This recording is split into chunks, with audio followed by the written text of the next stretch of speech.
Welcome to the Lowcountry Revolutionaries, the podcast that dives deep into the heart of Charleston, South Carolina's vibrant entrepreneurial scene. I'm your host, Bill Bellot, founder of Veritas Exoscience, and each week we're spotlighting the boldest innovators from the Chucktown startup community. These are the visionaries pouring their heart and soul into the businesses that are transferring Charleston into a global hub of creativity and American ingenuity. Get ready for raw, real conversations with the trailblazers shaping our city's future. Let's dive in. I would like to welcome Therese Grittner. Therese is the founder of the ARO Index, a live public research platform based in Charleston that measures which local businesses that AI models like ChatGPT, Claude, and the rest of them actually recommend. She also runs Tags Makes, the implementation side that puts the research to work, rebuilding websites so AI can find them and choose them. Welcome, Therese. How you doing? I'm great. How are you? I'm doing really well. So you're all into AI stuff. That is amazing. So how did you kind of get into AI, and how does AI sort of, work with, your ARO index and your Tag Makes business? Well, before I did anything online and working with AI, I actually was teaching clear communication for courses and people. Nice. So it's all about clarity and knowing what the end goal is and having like respect and quietness through to the finish. Yeah. And that works really well. It was a really interesting but easy transition to AI. Yeah. So I was researching, like, what can I do that's going to build a better tomorrow? It's always, right. I really like to think about my tomorrow. And Claude actually was like, hey, have you realized that people are now asking AI where to go to eat and where to go to do everything? Exactly. And I'm like, yeah. And so this was almost a year ago, actually, coming up in September, it'll be about a year, where I'm like, all right, well, let's learn this. Let's figure it out. And this was 6 model updates ago and everything. And I started doing it all manually. It's like, all right, who's AI picking for this? And why are they doing this? And I have a natural tendency to ask why too much. That's okay. So I just kept, and AI doesn't say no to that, like a lot of humans do. No. So I got to just ask why until I ran out of tokens or credits. And and I had AI actually build my course on small business recommendation and then teach me the whys behind it on each platform. So I could see why Perplexity would choose somebody different than ChatGPT, who would choose somebody different than Claude. So I taught myself all of that. And in November, I started reaching out to local marketing agencies and was like, hey, I can do this for you. And they're like, yeah, but how do you prove that it works? Right. And I'm like, how do you not prove this is wild? I was like, I don't even know how to answer this question. You should just know, obviously, that AIs are tomorrow. And so I went backwards and I'm like, all right, how can I prove this? Right. And Claude is my main assistant, if you will. Yeah. I was like, all right, how can we prove this? And I built now it's more common, the first multi-platform research-based tracker for AI recommendations around January. And then I broke it a bunch of times. And then I finally was able to launch it in March. Nice. Yeah, because that's exactly it. It's like, I know my wife was downtown Charleston for about a week, and so she sort of did the tourism thing, and she was using one of the AI engines, like, where should I go and what should I do and what's around here and all that. And I think everybody's doing it, not only just for that, but also for business. It's like it's involved with everything you do right now. It is, and it's not getting smaller, and it's not going away. It's integrating into day-to-day life, and knowing that large corporations are going to have a boatload of money to invest in this. And I understand that, like, sure. My easiest example is like cheeseburgers. Like, oh, where can I go and get the best cheeseburgers? Well, McDonald's has a basically unlimited budget. So they're going to tell AI that we have the cheeseburgers, come to us. Right. And like in any corporation will be able to keep flooding AI with that. And I was and still am concerned that small businesses are going to get slowly pushed out. Squeezed out. Budget. Yeah, because of budget. Yeah.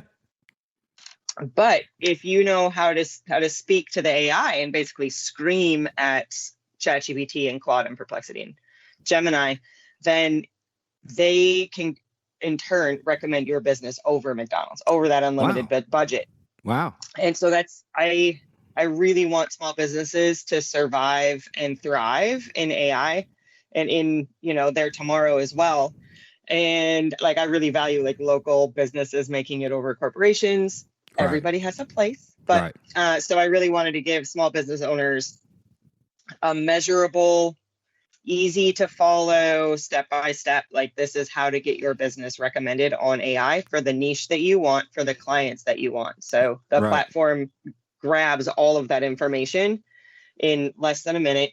It's all saved, and it's all compared through industry and location. So a plumber on John's Island that likes to work with interior plumbing, just fixing a sink. Right. You can find all that on the index itself. Oh, wow. Yeah, because, that's part of the challenge is like, okay, figuring out what words kind of work best with the AI platforms. Because, even if you figure it out probably for one AI platform, it might not be the same for all of them. It's not. And they all draw from different sources and they all weigh that information from those sources differently. And there's no way to ever know. Like nobody knows how they do it. Right. There's no really way but just asking them on a clear, so there's no context behind the questions. You can get a really good idea of like, okay, this is what they need. And this is how they're going to respond in that situation. So like your wife, for example, I'm guessing her AI knows that one, she's a female, she's not from Charleston. It has all this history about her. So that is included in the answer. Oh, wow. And there is no way that anybody can track it. I mean, they're not entirely truthful.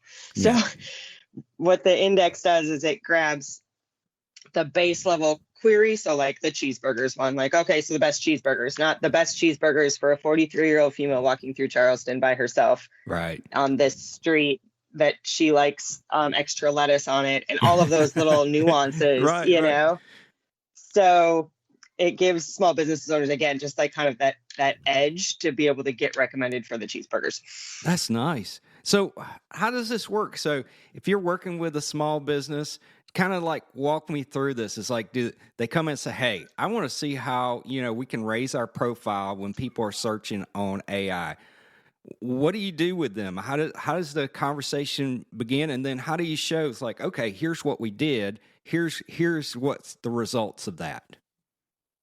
So the first step, I send all owners to the AROindex.com. Okay. And it's totally free. Perfect. I don't grab emails. There's no spammy stuff. I mean, if you want spammy stuff, put your email in there and then you have all your scores and everything. So that putting your URL in that site adds you to the industry and the location that your business is at. So now you can see where you rank, like top 10 plumbers, top 10 architects, things like that. They're all on there. I have like 37 industries on there and 80 markets. It's a lot. Nice. And it's self-growing. So it's anywhere in the United States. I just did sailboats in Hawaii. Okay. So, and any agency that works with small businesses it's a really good tool to have because they can then prove that. So that gives you your base score.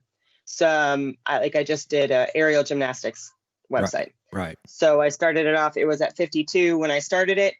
2 out of the 4 models could even read the website for what they were selling. Right. And I had all of that at the beginning and I'm like, cool. And then I just asked the AIs, I have a little fix pack. So you can just click on that. It's like $47. It's not a lot. And it tells the small business owners or their web person exactly what to do to fix to fix it so that AI can read it better. Oh, wow. And yeah, and it's all of the models that respond to that. So it'll say like ChatGPT wants you to change your headings and Claude also wants that and Perplexity doesn't really care about that, but they want you to add your sources and et cetera. And then after you do that, you wait about a week now, probably, and you can rerun. I recommend like 30 days, but it's usually a lot quicker than that. And then you just rerun it and you can be like, oh, shoot, I went from 50 4 to like 93. Wow. For the same query, for the same everything. And I don't touch, it's completely unbiased. Again, it's a clean, there's no background on any of the models. So it's a completely clean API call. Wow. That's really it's amazing. really cool. That's really amazing. Do you also like work directly with the thing, or is everybody just kind of go through the ARO index and it's all done through that sort of business front? So I do the fixing of the sites if a client is interested. The index is not a lead gen. It's just it's a nice source for me to be able to show small business owners that I actually did stuff. Right. And then that's how Tag Makes is the doer. So I do the fixing if a small business owner is like, I really cannot figure this out. Can you just do it for me? Right. So I'm available for that. And in the near future, I'm going to start reaching out to different web people and be like, do you want to learn how to do this in a more finesse and really specialized way instead of just like the generic way that they have been doing it? And then I will also not be the doer. That's the plan. It's like, just let everything kind of run as they go. Right.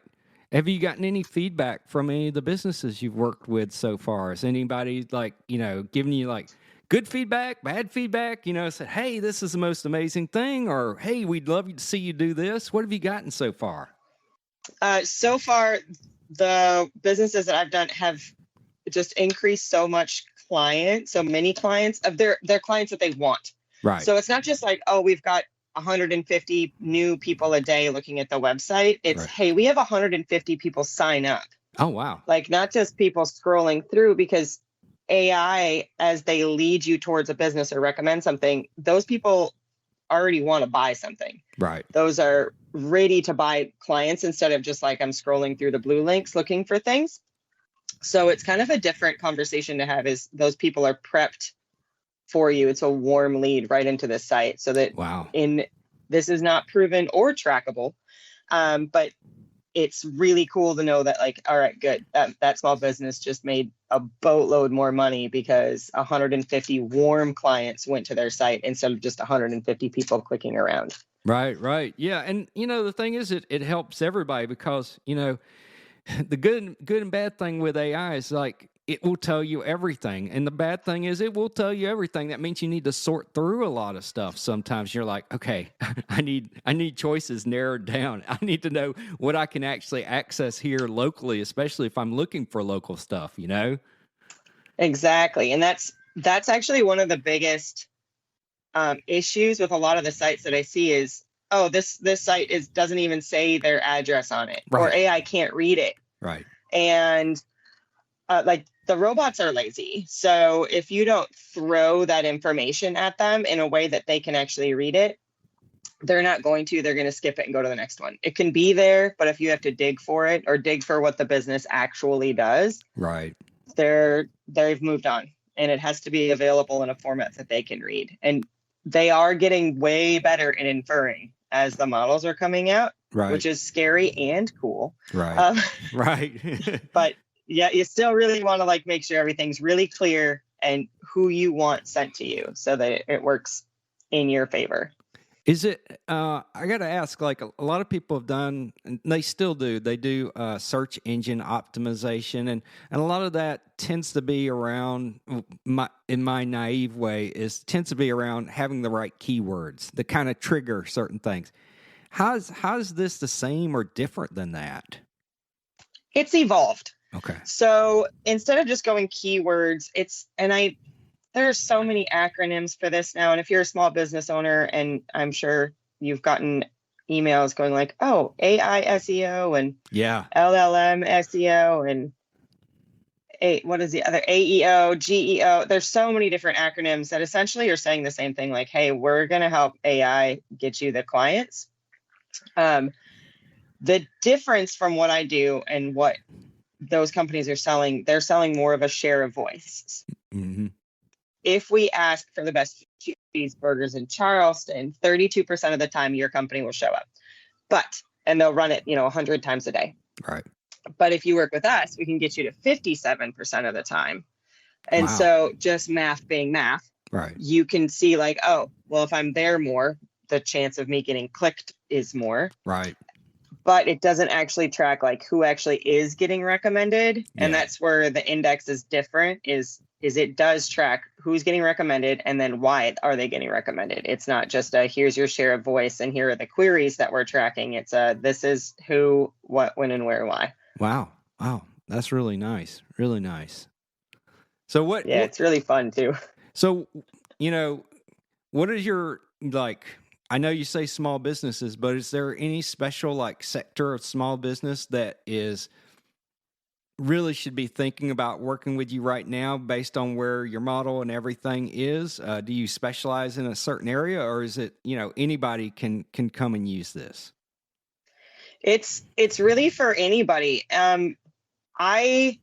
In a perfect world, anybody who's involved in like the Chucktown startups, like any of them, it's a great tool because it is like, it's free or $47. Like it's not a lot. And the only reason I have to put a price tag on is because AI is expensive to run. Right.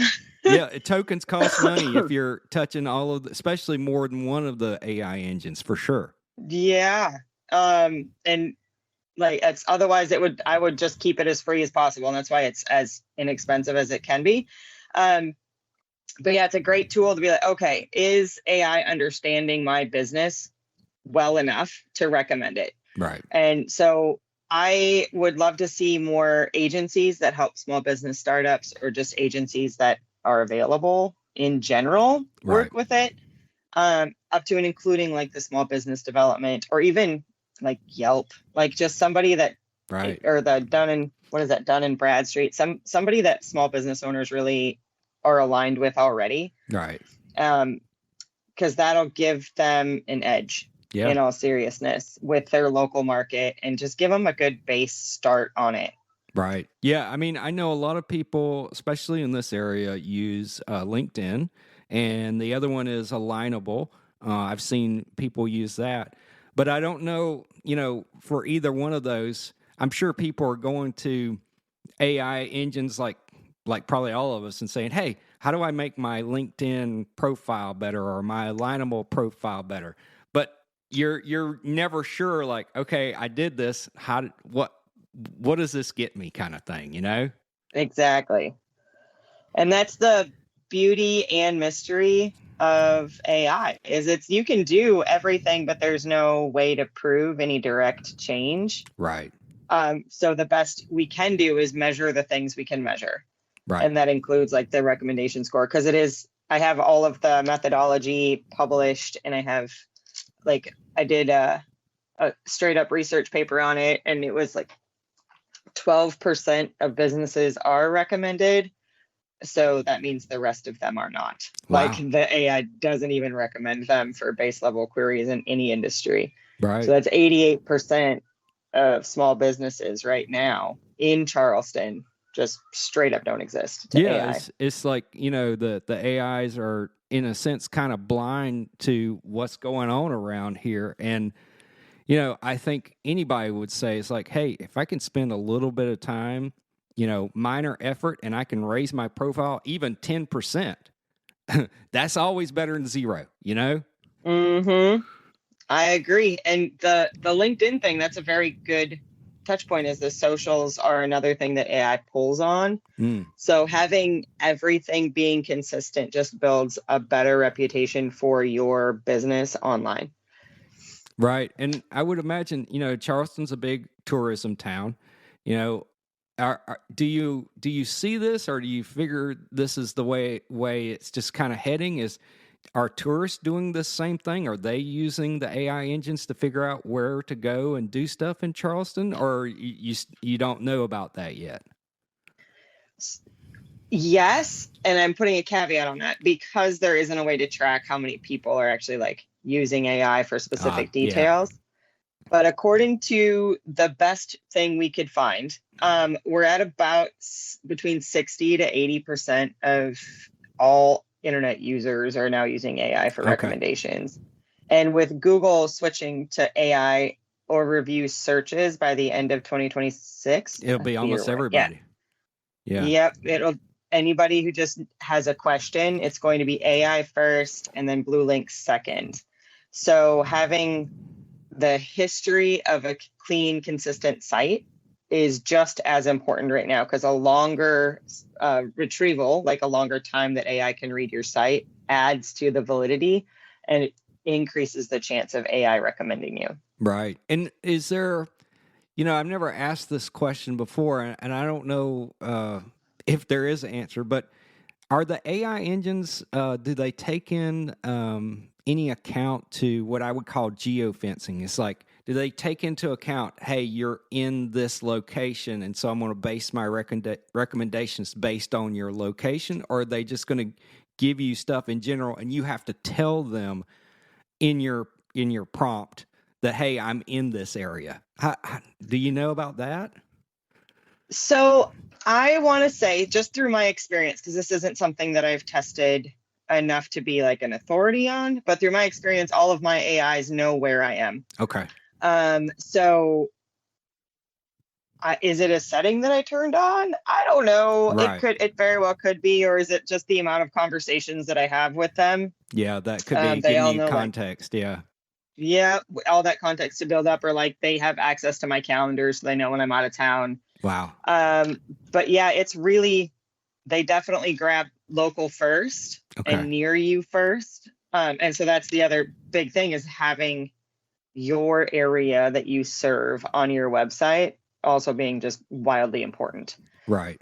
Yeah, I think that's a huge point. And I think over the past decade, the location of businesses have been kind of put on websites as an afterthought. It's like, hey, if someone needs to mail something or show up at our place, you have to squirrel through usually 2 or 3 menus. Usually, maybe it's in the about section. It may not even be there, but you have to look for it really hard. And it hasn't been as important. And what you're saying is like a big change for how you do websites. Like, if that's something that's going to help you get better recommendations for people that are in your area, that's kind of a huge thing.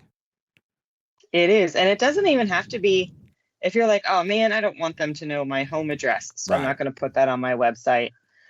Just having it in the code in the back for the AI to read, or just making sure that it says serving Johns Island area, or serving, Somerville area on the website, and backing it up with the schema on the back end is really the important part of, again, the robots being lazy. Like, is it easy? Is it clear? Do they know where to send people? Well, and that's another big point, Teresa. It's like, when a person is searching websites and stuff, we're looking at the front end. It's rare, very rare, unless you're doing some really deep research, that you actually look at the code behind. Because you can look at it. You can look at it in a web browser, but most people never even, look at that. Oh my God, no. But, you're pointing out something that's very real. When an AI bot looks at a website, they're not just looking at what you can see in the browser. They're looking at the entire code. So you could put lots of great information that may not show up to a person, but the bot can see it. That's a great thing.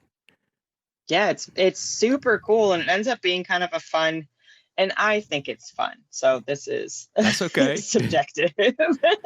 Like a fun word game. Right. Of like, all right, so like, how do I make sure that these people are going here and these people are going here?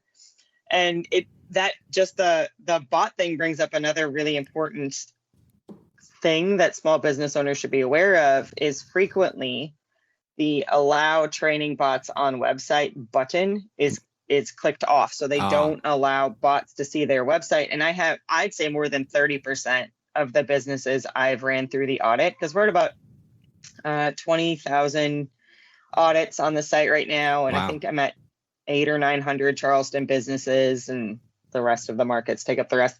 And yeah, about 30% are bot blocked. So if my AIs that are specifically looking for those businesses can't find them, you're not getting recommended. Like, that stuff needs to get fixed. Wow. It's a really easy thing to fix. Right. That's an easy fix. That is a button literally on your website somewhere. It's like, click. Yeah. And those ones, I do try to make a special effort for those small business owners that is, and I try to email them again, in the least scammy way possible. It's because it's so hard with the automation of emails now to get through to a business owner and be like, no, I'm a real person. Right. Right. But I noticed your bot blocker was on. Just turn that off because you're losing clients. Yeah. And the same thing. It's like I get emails all the time, especially folks interested in coming on the podcast here. And I would say probably 90% of those emails, I look at them and say, oh, this is an AI generated email. I still respond because, even though it's AI generated, it is coming from someone, but it's like, okay, guys, you could, instead of generating this 4 or 5 paragraph email to me saying, hey, I want to come on the website, you could have wrote 2 or 3 sentences yourself and gotten just the same response, Mm-hmm. Yep.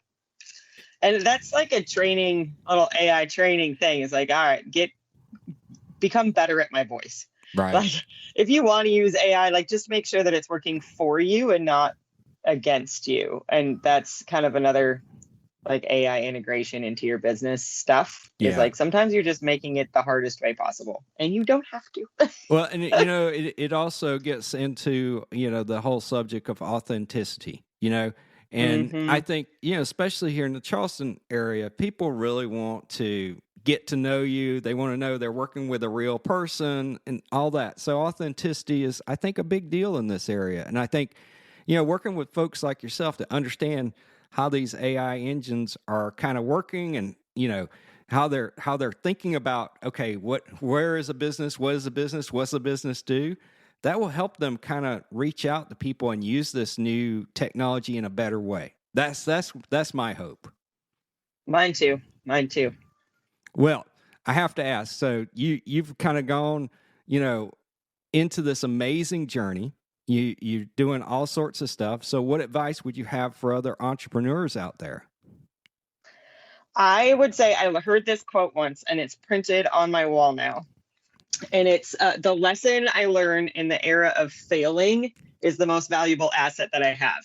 Wow. And I don't remember where I heard it. I think it was on a podcast, and I was like, yep, that tracks, because every time I failed, I came back, especially like building this, because I have no real tech background. I only have design background. So learning all the coding and like integrating AI into stuff, it was super messy and wildly expensive. And so every time I do that, it's like, oh, nope, this is great. I'm grateful for the failing because I will learn from this. Like, and that was, so just kind of switching that mindset from I failed and I'm done. Like, I don't want to try anymore to like, oh, thank you for that lesson. It saved me from failing in front of someone. It saved me from failing in front of a future client. It increases my knowledge. Like, I'm so grateful that I tripped and fell again. Yes. Gravity. Exactly. So that's where it is. It's like, don't give up. Yeah, that's awesome advice. That is amazing, Teresa. I mean, it's like, learning from your failures is to me, I agree with you. It's like one of the greatest gifts.